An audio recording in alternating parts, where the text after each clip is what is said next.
ზოგადად ყველა სისტემას აქვს რაღაცა თავის განვითარების ლოგიკა. ლიბერალიზმი ძლიერი იყო, როდესაც არსებობდა მონარქიები და მონარქიები რას აკეთებდნენ, ეს რაღაცა დროს აჩერებდნენ, სისტემას აჩერებდნენ. ისტორიის დასასრულით უკვე არაერთხელ ახსენე. გამოიწვია ის, რომ ჯერ ესეთი კონკურენტი დაკარგა, არის ესეთი ვალერშტაინის ესეთი ესე ლიბერალიზმის შემდეგ, ხო?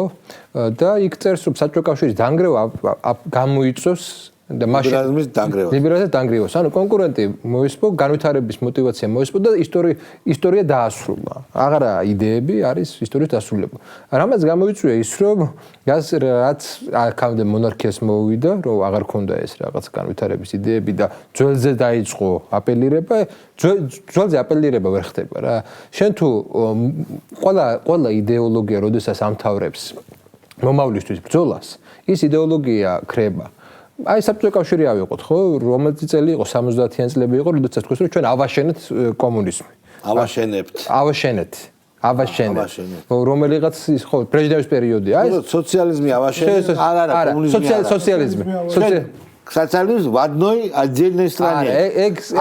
ეგ სტალინის დროს იყო. ხო, ანუ ჩვენ სოციალიზმი ავაშენეთ. განვითარებული სოციალიზმი, ხო? 80-ში. ანუ იდეა იყო რომ მთელი მსოფლიო უნდა იყოს კომუნისტური და ამათ თქვეს რომ აი ჩვენ ახლა აქ ავაშენეთ. 80-ში. თავარი მომენტი რა არის, რომ მომავლისთვის ბრძოლა, ანუ მომავალი დღეს არ უნდა დადგეს, მომავალი ყოველთვის უნდა იყოს იქ სადღაც უნდა იყოს ყოველთვის მომავალი და ლიბერალებმა რა გვითხრას 90-იან წლებში მორჩა მომავალი აღარ არის აი ეს რაც ჩვენ გთავაზობთ ეს არის სულ ეს იქნება აწი სულ ეს იქნება მეტი აღარაფერი აღარ იქნება ხო აქ ახლა სხვა ტენდენციების დაიწყო ეს ტენდენციები იყო ის რომ შეერჩერდა გარკვეულწილად რაღაცა მნიშვნელოვანი განვითარების ეტაპები ტექნოლოგიური მაგალითად კოსმოსის ათვისება სამხედრო არა საჭიროების არარსებობის გამო შეჩერდა პროგრესი ესე ვიტყვი პირდაპირ რომ ომი გადავერთეთ ეს არაფერი არ არის და ასე შემდეგ მაგრამ აი ეს მნიშვნელოვანი რასაც უნდა გაერღვია ჩვენი რაღაცა ეს სამხედრო დაპირისპირების გამო ხდებოდა და რაც გამოხდებოდა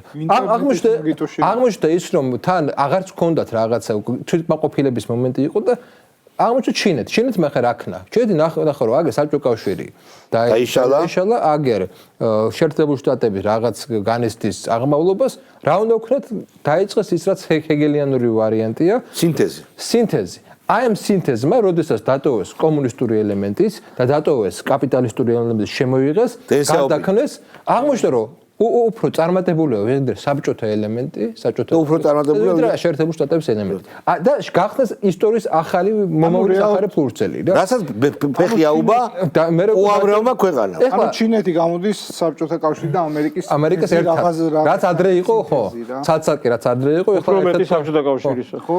აქ განვითარებული ინდუსტრიალიზაცია რო იყო იმ საბჭოთა კავშირში. მან დაიწყო ერთი მნიშვნელოვანი ფაქტორი, რაცაც ლიბერალები ვერ ხვდებიან, რომ რადგან ისტორია დაასრულეს, მათ აღარ აქვს ხედვა მომავლის. ანუ ისინი ვერ ხვდებიან, რომ სამყარო შეიძლება შეიცვალოს. ანუ ისინი არ ცხოვრობენ ამ შეცვლის სამყაროში. მაგრამ საბოლოოდ აი რეალობა რომ უთყავს, აი სად არისო ეს ხალხი რატო არ არის ბარიკადებზე? ადამიანი შეიძლება გარდაიცვალოს ისე, რომ არ ჯეროდეს რომ ის ხვდება.